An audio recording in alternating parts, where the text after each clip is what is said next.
Ljubitelji umetnosti se v prazničnem času lahko veselijo razstave vsestranske umetnice Eve Petrič na Blejskem gradu. Za kratek pogovor smo jo zmotili še med postavljanjem razstave. Bled mi je že od nekdaj zelo pri srcu, pač se mi zdi, da je res nek tak magičen prostor. Vsaj sama ga tako občutim, ker je pač vse se spreminja, pa človek, ne vem, doživlja vse različne izkušnje, se mi zdi, ko pride na Bled, se pa nekako čas ustavi. In to me od nekdaj pač fascinira. In posebej ta prostor gradu, ki je seveda več kot 1000 let, kaj to pomeni, koliko ogromno ljudi je kle prišlo, pustilo svoje misli, energijo, emocije, koliko ljubezenskih zgodb se je kle odvijalo. In zato se mi je zdelo prav kle zanimivo v bistvu pripeljati ta opus dela mreženja, webbing. Ime razstave na Bledu, celotne razstave, je v mreži Zank neskončnosti in razstava se v bistvu razvija na 3 različna vozlišča, jih jaz imenujem, ki so kot meni najbolj zanimive točke na gradu, kapela, potem lapidari in tudi vhod pred Viteževo dvorano in seveda stolp, kjer je razstava, ki pa predstavlja pač konceptualni del razstave mreženja in fenomen pač prevajanja nevidnega v vidnega. In želela sem tudi v bistvu tehnično in tematsko povezati vsa ta vozlišča. In na razstavi lahko vidite slike, ki vsebujejo dejansko to inštalacijo, ki je razstavljena v kapelici. Ker sem želela pač tudi pokazati, kako ni en medij samo en, ampak se v bistvu prevaja v različne tematike in različne tehnike. Eva Petrič se ukvarja tako z videom in umetniškimi instalacijami, kot s performansi, zvokom in literarnim ustvarjanjem. Če bi mogla se opredeliti na eno tehniko, bi bil to performance, ki pa v bistvu združuje vse različne tehnike, od zvoka do inštalacije, do projekcije, fotografije, giba in tudi v bistvu literature, pesmi. Tako da se mi zdi, da nekako ne znam se samo na eni tehniki ustaviti. Ampak če pa gledam pač nazaj, kako sem začela, pa v bistvu sem začela iz slikarstva, ki mi je bilo nekako tako frustrirajoče, ker sem želela hitreje materializirati te ideje, ki sem jih imela v glavi, in mi je bila fotografija zelo priročna, ker mi je omogočala hitreje delati.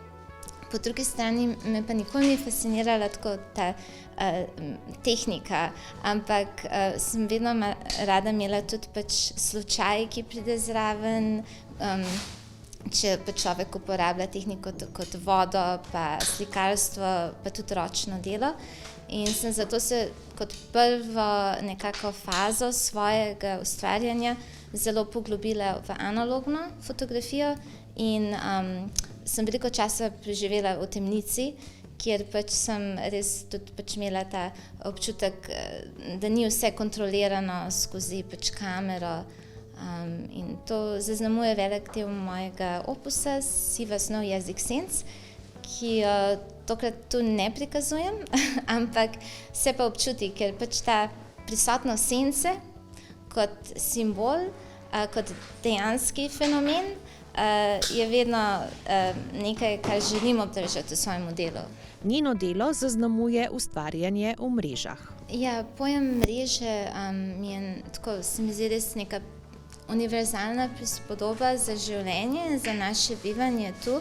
Navsezadnje se mi zdi, da vsi vemo v bistvu the fabric of space and time, tkanina prostora in časa, naj bi pač zaznamovala cel univerzum. In mreža že sama po sebi v bistvu vsebuje ta dvojni pomen. Po eni strani rabimo vsi mrežo, nek občutek varnosti, neko zatočišče, po drugi strani pa se noben noče znajdati v neki mreži, zaplestvanju, kjer ni nekega izhoda. In po drugi strani tudi mreža mi pač predstavlja povezave, kako smo bolj povezani, kot izgleda na prvi pogled, pa ne samo na v bistvu med ljudmi, vsakodnevnem momentu, ampak tudi znotraj naših teles, tudi v bistvu naši možgani. Zelo malo v bistvu vemo, kako dejansko naši možgani delujejo in naš telo. In znanost pač seveda odkriva te skrivnosti, umetnost pa se mi zdi omogoča nek drug pristop, nek bolj intuitivni, nek bolj human, človeški pristop. In se mi zdi zelo pomembno pač to tudi ohranjati in pač izražati, kaj so te nevidne stvari in jih narediti bolj utepljive in materializirati za ljudi. Umetnica že vse od otroštva živi na različnih koncih sveta, trenutno med Ljubljano, Dunajem in New Yorkom, kjer tudi umetniško deluje. Zanimalo nas je, v kakšni meri je ta izkušnja zaznamovala njeno delo. Se mi zdi, da zelo. Mislim, da me je to v bistvu, tako če zdaj nazaj reflektiram, najbolj zaznamovalo, ker kot prvo se tudi pokaže, da ne znam obstati v enem mediju. Vedno me zanima ta neka ptičja perspektiva, nek globalni pogled, kako so stvari povezane. Seveda so pomembni tudi detajli in posamezne zadeve, vsaka čipka človek v večjem vzorcu, ampak kako pa to funkcionira, ta sistem, kako se to združuje, kako se razvija naprej. To je tisto, kar me od nekdaj zanima in ker pač kot mala punčka sem bila postavljena v različna okolja, kjer nisem znala jezika, kjer mi je bilo tako vse v Indiji, naprimer, zelo tuje.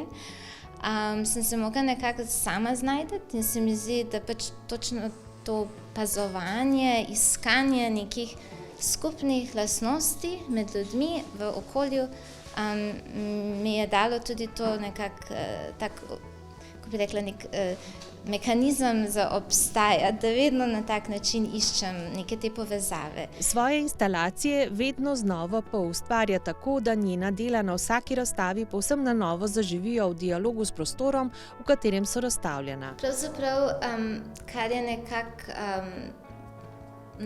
pri mojem delu vedno tako je, da razstavljam na različne načine svoje instalacije in potem vedno postanejo nekaj novega, ker se najbolj inspiriram od prostora in tako da v bistvu večina del vedno na nov način zaživijo.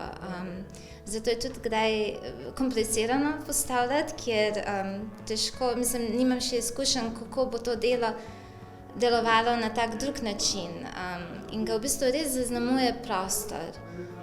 Tako da ta dela sem že imela razstavljena drugje, ampak ne na takem načinu. Naprimer, Oblak želja, oblak Ed Moci je bil v Indiji, v Bangalore, prejšnji november in sem ga uporabljala kot scenografijo za svoj performance. Potem je bil razstavljen v New Yorku marca, še z drugim takim delom, na povsem drugačen način spet. Bil je tudi v Združenih narodov New Yorka, kjer je bilo za Svetovni dan vode kot inštalacija spet na drug način. In to je tudi, kar pač mene veseli, ker se mi zdi, gre za nek dialog med prostorom in delom. Delo samo lahko poudari neke lastnosti prostora. Ni tisto, da v bistvu se pride in samo gleda delo. Se mi zdi, ta dialog, ta magičnost, ki se zgodi v tem dialogu, je tisto, kar tudi človek občuti. Predvsem pa želi svojo razstavo na gradu obiskovalcem sporočiti naslednje. Želim nekako dati bolj mogoče v zavedanje ali pa prikazati to nevidno mrežo, ki se mi zdi, da obstaja tu. Znanost pač itak govori o kvantni fiziki in pač tudi naše telo, v katerem obstajamo, je v bistvu, mi doživljamo svet na nek en način, ampak ne pomeni to, da je to vse, kar obstaja, kar vidimo. In v bistvu zato sem želela pač tudi pričarati nazaj nekako vsa ta leta, ki so potekala že tu na tem gradu, da se zavedamo pač, da smo en mali del te velike strukture mrežaste, ampak hkrati pa čisto vsak ta mali del, vsak ta vozel, ta nit ima svojo funkcijo. Ne moreš reči, en je bolj pomemben, en manj. v bistvu kot struktura so vsi enakopravni in omogočajo to, kar je tu in zdaj. In mi, ki smo tu in zdaj, 1000 let zatem, odkar je bil zgrajen ta grad, ampak vsebujemo vse te generacije, ki so bile pred nami. Del njene razstave ima še poseben pomen in vabi k sodelovanju. In tudi ker je določen čas, ko praznujemo konec enega leta, začetek novega leta. In se mi zdi, da to leto nekako ljudje rabimo nekaj malo bolj pozitivnega, da si lahko privoščim tudi ob eni inštalaciji v Lapidariju, kjer je pogled na gore, na odprto jezero, nekako povabiti ljudi, da darujejo svoje emocije. Zato se oblak imenuje oblak e-etmocij, oblak emocij, in da se v bistvu tam zgostijo te pozitivne želje, emocije ljudi. In upam, da se jih lahko občuti. Razstava del Eve Petrič bo na Blejskem gradu na ogled vse do 4. februarja prihodnje leto, vsak dan v odpiralnem času gradu.